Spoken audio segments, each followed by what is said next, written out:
Good to stay with us. It's Citizen TV Daybreak. Asante sana for staying with us. Hashtag is Daybreak at Trevor Mbija at Citizen TV Kenya. So I have a youthful panel. This time we're going to shift this conversation and hear what they have to say in terms of the general politics of the country, plus the BBI, of course, a bit of that. There's also a conversation about rotational presidency. There's an issue about the tribal arithmetic, and then there's the BBI. All that we'll find out from them step by step, see what it is they have a problem with without having general conversations, all right? Brilliant. So let me introduce them to you really fast. Alex Matere is here, convener youth for BBI. You may remember him from the Bomas conversation. Thank you so much for making time. Also, Nathaniel Mongare is here, ANC Youth League member. Thank you so much for making time. Arnold Malivba, Executive Director, Open Hub, that's OFH, is also here. Suzanne Silantoi, Public Policy Expert, is also here. Former senatorial candidate for Nairobi. Asante sana for making time. So let's start off with the newspapers here. I see from the front page of the Standard, CJ Maraga's bombshell is saying that impeachment and strange calls. Former Chief Justice opens up on moments of his tenure as head of judiciary intrigues of 2017 petition. But Malib, I'd like to hear your views on this. CJ, the now former CJ, says that we are a constitutional democracy convened by the rule of law. And sadly, the president, who derives his power from the very constitution he is violating, is not leading by example. If he was in another region, he would be impeached because he has disregarded the Constitution. What are your views on this? Should the president be impeached? And I'm not talking about Donald Trump. I'm talking about the president here. Literally, I don't know why this is even news, because we all know that the current government has not really been very good at keeping laws, and the president has actually gone ahead to perpetuate a lot of impunity in very many ways, not following the court orders, dismissing and just going about a lot of things without necessarily upholding the law that he swore. So I even don't know why we actually find this as news, because in other places, automatically, such like instances will actually have led for an impeachment. So Maraga is telling us what we all knew. I know for me it is news that interests no one, because we have spoken about these issues. We knew and we know exactly what it is, but it's good to remind ourselves. And I think that going forward, of course, this reminder should then help us probably look forward. If we were to follow through, where are we going? We are talking about a constitutional moment. The very, very person who doesn't believe in the Constitution has not been upholding the same Constitution. He has not been very adept at it. All of a sudden is telling us that we are in a constitutional moment and he wants to lead it. So I think whereas Maraga is saying, whatever Maraga is saying is not news per se, but I think it's a good point to start to think about where we are going with BBI, even though it is important and necessary. Matere, what do you think? First, I think Maraga is a senior statesman. He just retired, I think, this week. He would have taken some ample time to go back to his rural area the way we saw, and probably come up with a memo that Kenyans would be able to read. What I think has emanated from him, especially the interview that he had yesterday, I think it's a bit reactionary and it's not welcomed from a statesman. It's something that he would have taken time to think about it, think through it, and probably give us a memo that future generations are also able to read and understand his particular time that he led this judiciary. Secondly, is the aspect that if he talks about impeachment, then it's not based on the judiciary. Impeachment is actually a role that has been tasked to Parliament, and specifically, I think, the Senate. So you find that, one, in democracy, we must have separation of powers. We must have the judiciary on one side, the Parliament and the executive. And we can't have a situation where we have the judiciary directing Parliament, or rather the Parliament rather, on what to do in as far as the executive is concerned. So in a scale of 1 to 10, how would you rate the Jubilee administration? In terms of what? Considering governance, everything they were elected to do, did they perform their duties? Are you happy with their performance now that it's coming to the tail end? For me, I'd give them 6 out of 10. Okay. All right. Mungare? Thank you so much, Trevor, for having me this morning. First of all, since Maraga helped the Nasser brothers who are walking to Canaan in breaking down the walls of Jericho, his tenure has not been very easy in terms of his relationship with the presidency. As you recollect, in 2017, he nullified a presidential election, the first one in Africa and the second one in the world. That was unprecedented because you remember the Jubilee Battalion that time campaigned so much using so much resources, and then all of a sudden the presidential elections were nullified. That was the moment when the frosty relationship between Maraga and the president started. And clearly the president said that he will revisit the issue of the judiciary in terms of reforming it. So over time, we have seen what has played out between the presidency and the office of the Chief Justice, the issues of budget cuts in the judiciary, and also in terms of the appointment of the judges of the Court of Appeal. So this only brings out to the fore what has been going on behind the scenes in terms of what I could call superiority politics, trying to play who is above the other. But that is, in its essence, is undermining the principle of separation of powers, because it is going to affect service delivery to Kenyans, either in terms of judiciary or on the other side of the presidency, the executive side. So what I would say, you know, Maraga comes from where I come from in Nyamira. He should have gone home peacefully and retired, and then perhaps give advisory notes to the country, but not in a way of saying about impeachment. If you want to impeach a president, as Alex said, you must go through Parliament, both houses of Parliament, the National Assembly and the Senate. Then process the impeachment bill with sufficient grounds and with enough evidence. Okay. So it cannot be just pedestrian talk. Okay. Suzanne, what are your thoughts on this? I have a few thoughts. First of all, I think Maraga has been very consistent in terms of setting precedents about following the law. He's been very consistent and bold with his opinion, and I commend him for that. He doesn't seem to be swayed or bothered by any particular political leaning per se. He just says what he thinks the law is, and he sticks to it, which I commend him for.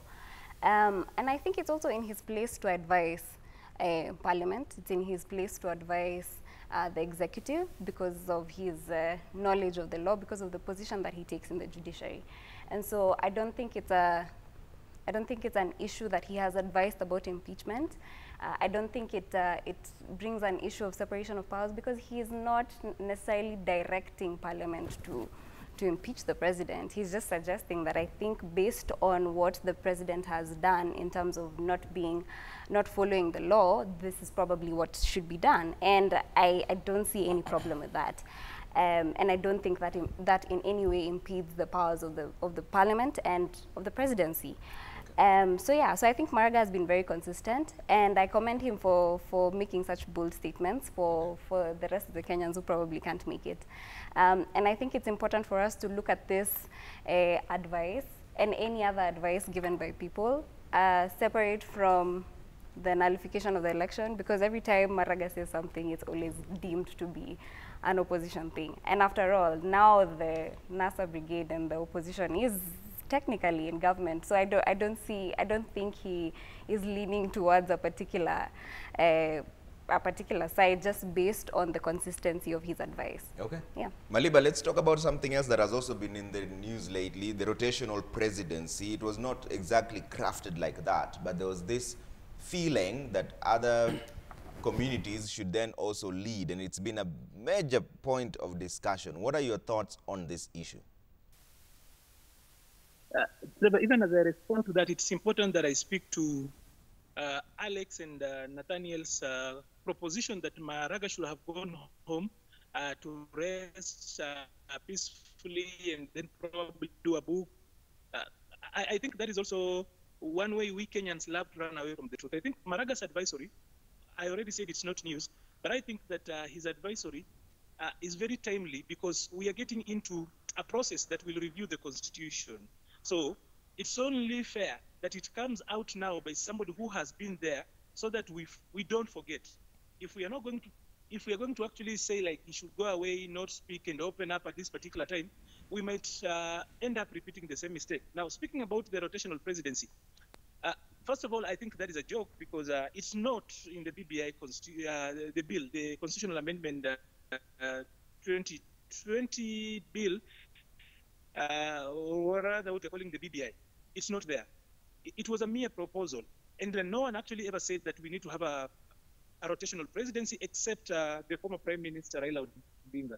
But what the president suggested was that two tribes have had a presidency, and he could say, as we say, naweza sema, that it's also time that this presidency elsewhere.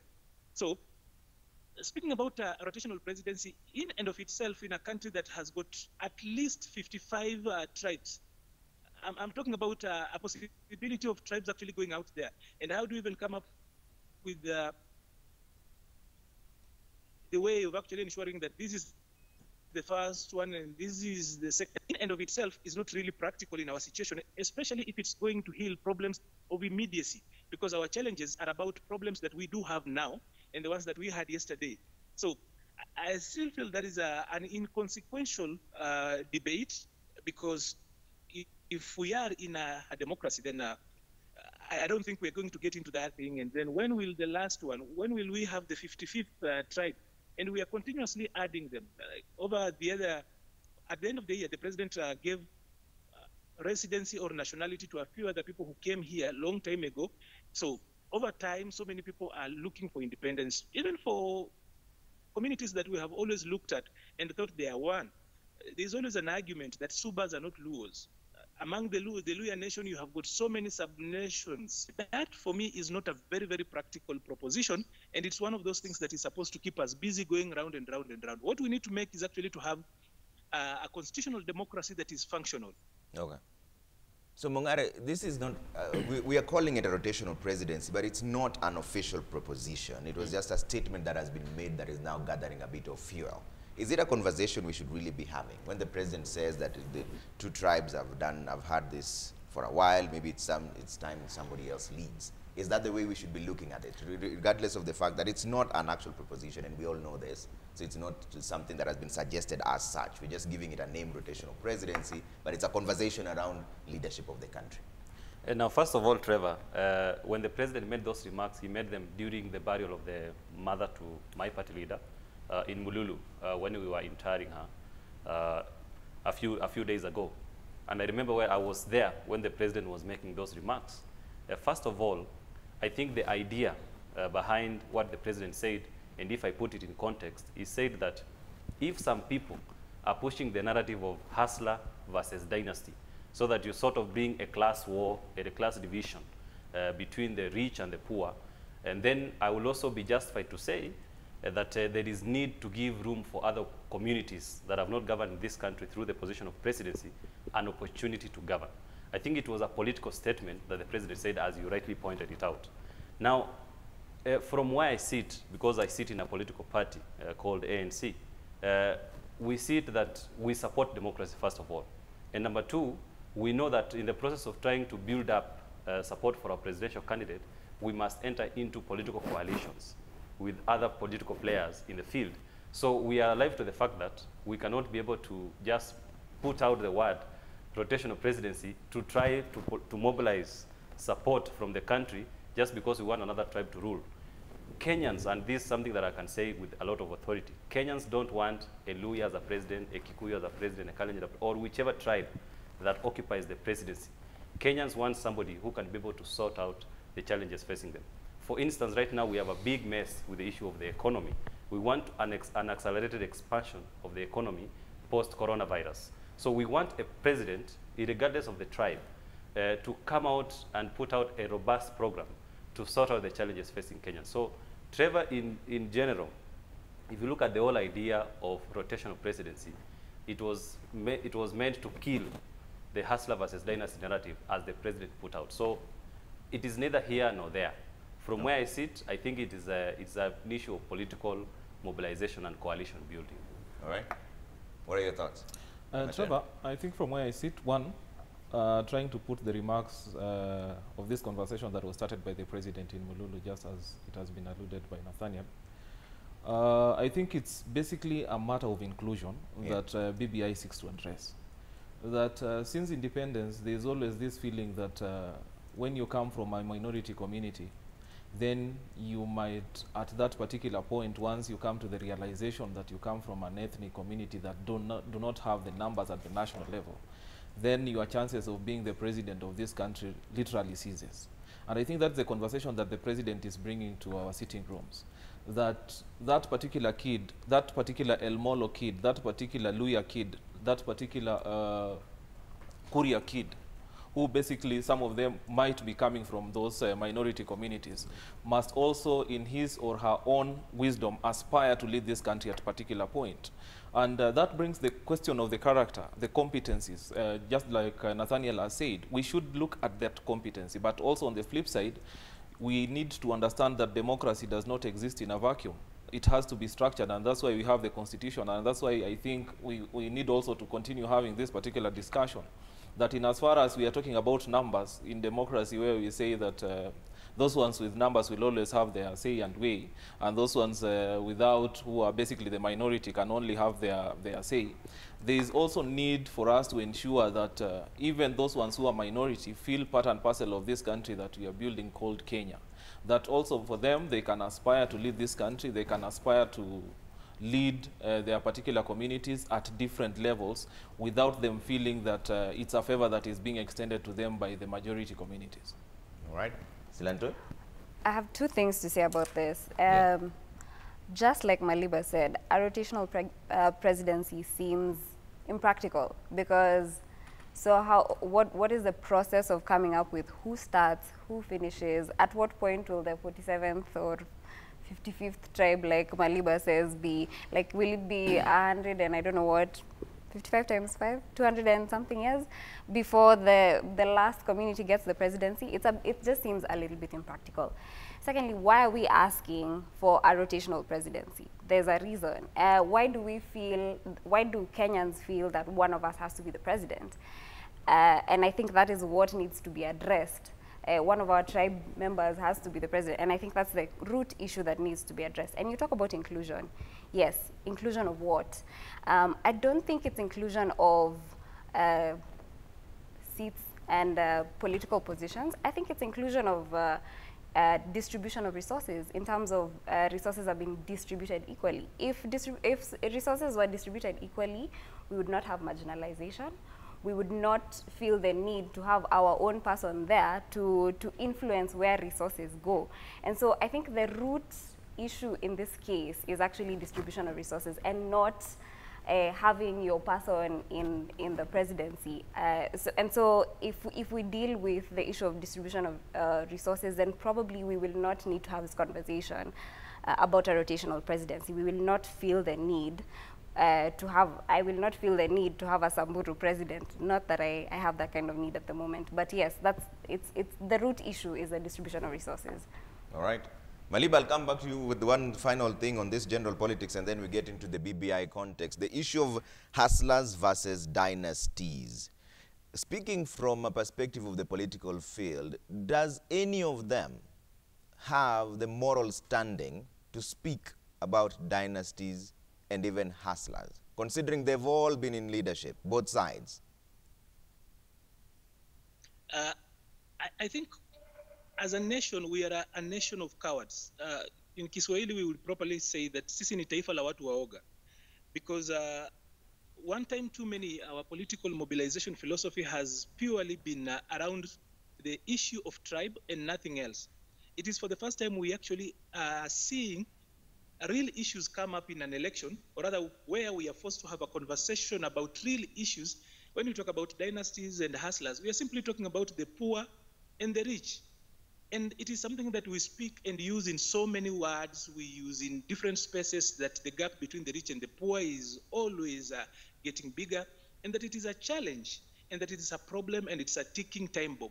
When we have got an opportunity to speak about that issue, we now are running away from it. And all of a sudden, we are going and running back to the safe corner that we have always used. When we go back to the situation, or rather to the point where, like the president was saying the other day, that I can also say that if that is the logic or the reasoning, then I would go back and say that even it's also time for the presidency to leave the two tribes that have had it and then go to other tribes.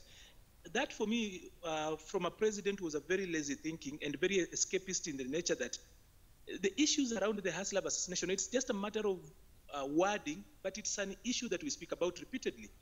The gap between the poor and the rich is something that should worry any politician worth his salt.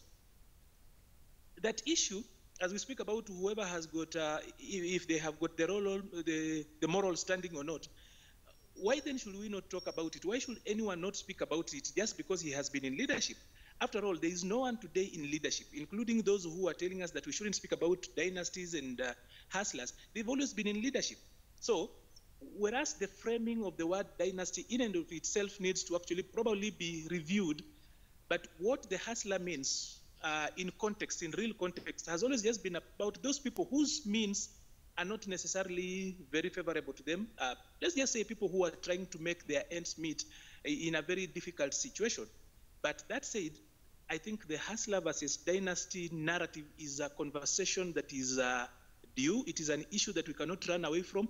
And rather than come up with clever ways of running away from it and running to the safe corner of tribalism, and now trying to excite other tribes. You know, people have already been excited about this rotational presidency, and all of a sudden people think there's going to be a rotational presidency. That is not even what the president meant in the first place.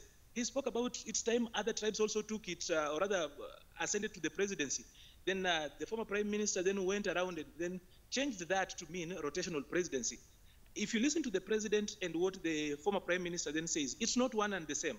So I do not think that anyone should be excluded from these conversations. Even the rich should actually have a voice to speak about it. Even leaders who have been there.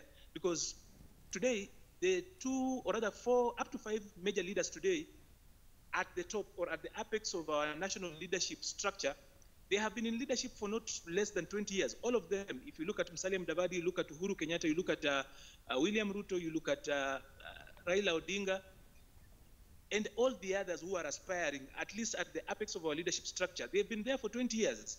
So I do not think that any one of them should be asked why they are speaking about it now and why they have not done anything about it. They probably have got experience around it. It's, for me, I still feel it's important that we have this conversation. Let us not run away from the conversation about the narrative around the hustlers and the dynasties, or the rich and the poor. It is a challenge. If it weren't a challenge, by the way, it would not be exciting the masses. It will not be an issue. So let us not run away from it. Let us discuss it soberly, though. Okay. Mungari, what are your thoughts on that? I refuse to believe that a respected, brilliant young man like Arnold Maliba can be indoctrinated by the deputy president. I don't know whether it is by coincidence that he intentionally left out mentioning the deputy president, William Ruto. That is a form of indoctrination he has undergone through what the hustler and the hustler versus dynasty debate. I think it is an issue of class war. Trevor, if you look at, for example, the Jubilee administration as a whole, in 2013, they had a Jubilee manifesto. In 2017, they had a Jubilee re-election manifesto. There are certain promises they made inside that manifesto. And among them is the issue of creating 1.3 million jobs for young people, expanding the economy. They used the word double-digit economy. That means 10 plus economic growth per year. They also promised a number of goodies within the Jubilee manifesto.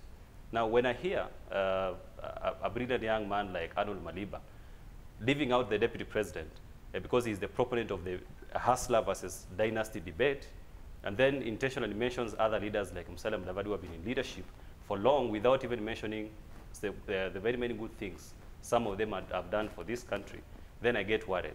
Reason being, in 2013, the proponent of this debate, who is the deputy president, is the one who told us that we want to move to a digital economy. And he was using the words analog versus digital. If you remember that campaign, he said this is a time where mahali kuna kibaya imeandikwa hakuna kazi, tutabadilisha ikue kuna kazi. I don't know whether you remember those words. That meant that we want to move away from this octogenarian analog way of doing jobs. We want to have digital inclusion, digital economy. If you look at what is happening in the European side, they are talking about digital transformation and green transition. They are talking about the issue of moving from a third world economy to a first world economy. Right now, people are talking about nanotechnology. So we want to move our country from a middle income earning country status to a first-class country. We cannot be talking about the issues of wheelbarrow. We cannot be talking about the issues of kiosk and mamamboga. We should be talking about the issues of implementing the Jubilee Manifesto so that we have an accelerated economic expansion. So for instance, when I hear that debate, I'm getting worried for this country because it is going to spur a class war, and this class war is going to create a lot of problems for this country. Yeah. We are not going to have peace. In fact, even in our politics, we are going to have a toxic environment, and we cannot be able to do our politics well and grow the country with these issues of class war that is coming out. Matere, isn't there a class issue as we speak, the reality on the ground? Isn't there a massive gap between the rich and the poor? First, Trevor, you know the proponent of this hustler versus dynasty dichotomy at some point told us that Kenya kuna upungufu wa wajinga. The same person, if we reflect on the history, in 1992 when Kenyans were seriously fighting and voting for the second liberation of this particular country, he sided with what would have called at that particular time the dynasties. He sided with Moi and voted for Moi, went across the country, came up with YK92 and actively mobilized young people to subjugate the rights of Kenyans at that particular point. In 1997, the same person actually sided with Moi when we had other luminaries who by that time would have called them hustlers. We had Mwai Kibaki on the ballot, we had Wamalwa Kijana on the ballot, but he did not side with those hustlers, and instead he sided with the dynasty and elected Moi. In 2002, the same person actually sided with the president that we are having today. In 2007, he was on this other side. 2013, he sided with the president. Now, why does it become an issue? For me, I think it's an issue of political convenience for him to come up with this narrative that is very toxic and it's very, very corrosive to this particular country that we are trying to put together. If we are talking about issues of inclusion, then we must know that whether you are born in a rich family or a poor family, you must feel that you are a Kenyan.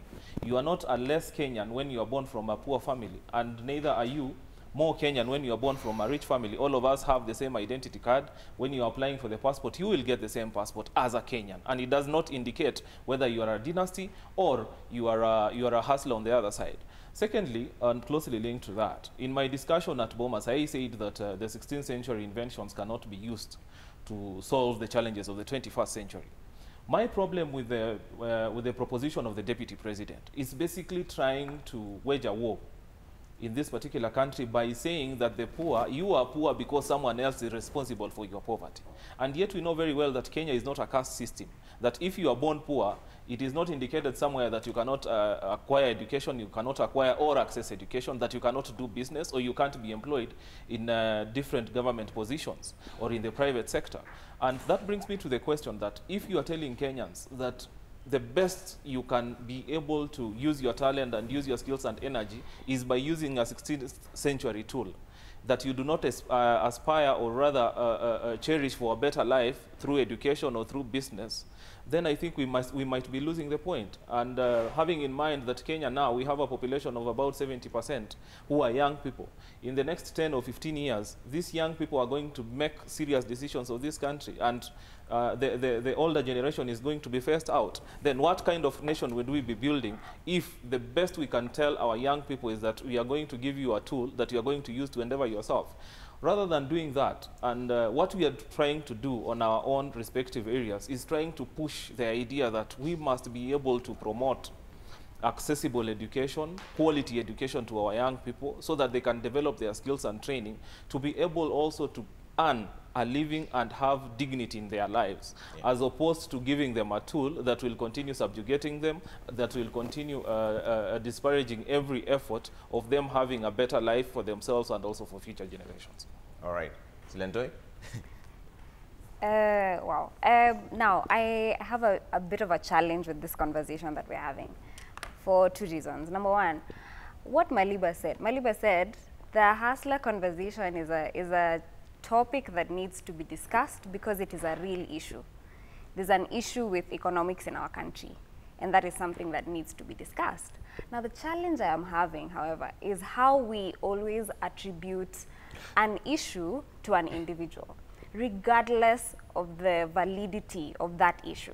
So are we not allowed to discuss economics because the deputy president brought it up? Is that what you're saying? And that kind of like puts me off a little bit, because I'm just wondering, like, so the issue of, so it becomes toxic because it's the deputy president who said it, or because it's an actual issue. It's difficult to decipher those two, and that's why it becomes a very murky place to to even have a conversation about, because if you bring out any issue, or then it automatically becomes it is because of this person. I think that's a bit, that in itself is what is toxic. Already we live in a very politically toxic environment because of the issues of tribe that have been attributed to just about everything. And so if we now start bringing up an issue of the economy, just because it is attributed to one individual, then it becomes even more toxic. That I'm not sure I completely understand, and probably you can explain to me further because I'm not sure I get it. The other thing is the issue of, you know, having a conversation about dynasties. It is true. It is true that the current president is the son of the first president of Kenya. It is true that Gideon Moi would probably run for president, and yet he's the son of the second president. Mr. Musalia Mudavadi is the son of a major, he used to be a minister during the Moi era and the Kenyatta era, I think. Those are facts that cannot be disputed. And so discussing whether this is an issue that, you know, whether people have a problem with it, I think it's critical to talk about it and talk about it freely. So I think the issue of just having political information completely attributed to one individual is something that I'm having a challenge with. However, then the hustler narrative, I think, needs to be directed in a different direction. So yes, we know that there's an issue with economics. Yes, we do. Secondly, we know that something needs to be done. That is for sure. We know that something needs to be done. So I think the narrative should go in the direction of a solution. So what are we going to do about it? Some people have come up with wheelbarrows. Is that appropriate? That is what we should be discussing. And just like you've said, it's a 16th century too, whatever. Yes, is it effective? Probably not. Is it effective? Someone else might think it is. So that's the kind of conversation that we need to be having. What other solutions can we have? We have issues with being able to do business as young people. We have issues with that because the policies that are in place do not give us a conducive environment to do business. We have issues with over-importation, and it's killing our local industries. Why aren't we talking about that? Who does that affect? It affects the everyday mwananchi. Why can't we talk about the mama mboga? Why can't we talk about the person with the kiosk? Is that an issue to ignore? I absolutely don't think so, because these are people who make up a large percentage of our population. And so completely dismissing the hustler narrative, calling it absolutely toxic, just because it is attributed to the deputy president, is something I completely have an issue with. When are we ever allowed to talk about this? When nobody in the political space talks about it? I'm posing a question to both of you. Trevor, yeah, if I can give a quick response. Take a quick break, yeah. Yeah, first of all, there is a lot of hypocrisy when you're attributing this to the deputy president, because he is a sitting deputy president. Secondly, I saw the deputy president mention during the burial of the former MP for Kabuchai that the reason why they have not been able to implement the government programs like housing, which could have given jobs to young people, and other big four agenda programs, is because of the BBI, which is a total lie. If you look at even some of the proposals in the BBI, they are proposing some administrative and statutory actions that are supposed to be taken by the government. For instance, there is a bill on prompt payment. There is a bill on enhancing small and medium-term enterprises. So the BBI itself should not be a problem, because the same deputy president supports the BBI. He says that we support the BBI. It is a government project. So he should be able to borrow some of the suggestions that have been put in the BBI report, especially the administrative and statutory proposals, and implement them, because they are in government. They have the instruments of power. Yeah. It is hypocritical to say that we cannot have this conversation. We are not opposing to the conversation of Mama Mboga, kiosk, wheelbarrow. We are not opposed. If you look at the ANC's Uchumi Bora manifesto, because ANC has an Uchumi Bora manifesto, we have all those issues, the issue of empowering the small and medium-term enterprises, trying to grow and create jobs. Those are the issues we have in our manifesto. But the hypocrisy comes when somebody who is sitting in power, they have a budget. Every financial year, we have allocated the Jubilee government a budget. For instance, this year, the Jubilee government was allocated 3 trillion. What was the purpose of that budget? To be able to implement government programs. So you cannot be able to say that on one mouth, the BBI is the one derailing development agenda, and on the other mouth, you are requesting funds as a government from parliament to implement government projects. So it is hypocritical on the part of the deputy president. Okay. That's why we are pointing it out. Okay. Trevor, yeah, just probably a minute, and a rejoinder to my sister. I think we'd be missing the point to say that we are basically having this discussion about the Heartland versus the dynasty narrative just because it has been brought forward by the deputy president. We are talking about this particular ideology, and it doesn't mean that as Kenyans, or rather as young people, we have to subscribe to that particular ideology. We also have to criticize it, and if it does not make sense to us, then we expunge it from our brains. And we also have a duty, because we have gone to school with the support of this particular government, because taxpayers paid their taxes at some particular point, that has been able actually to cater for our school fees. And now, if we have gotten that particular education, we have a responsibility to try and shape the destiny of this country going forward.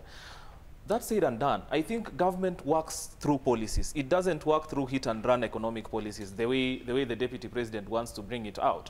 And I think for him, it would be imperative, and I wouldn't be in a criticizing position if, for instance, the deputy president was moving around with the youth fund or the women fund or any other empowerment fund, going to the young people, going to the marginalized, going to the people who are poverty-stricken, and ensuring that they can also tap into the resources and opportunities that are offered by government. Rather than doing that, he is the one who is inviting people at his particular home. It's actually a government facility in Karen, and is giving this what I would call hit-and-run economic model by giving out handouts, by giving out wheelbarrows and what have you. And you also need to know that the way government works, I don't think it would be possible for a deputy president to meet all the 50 million plus Kenyans.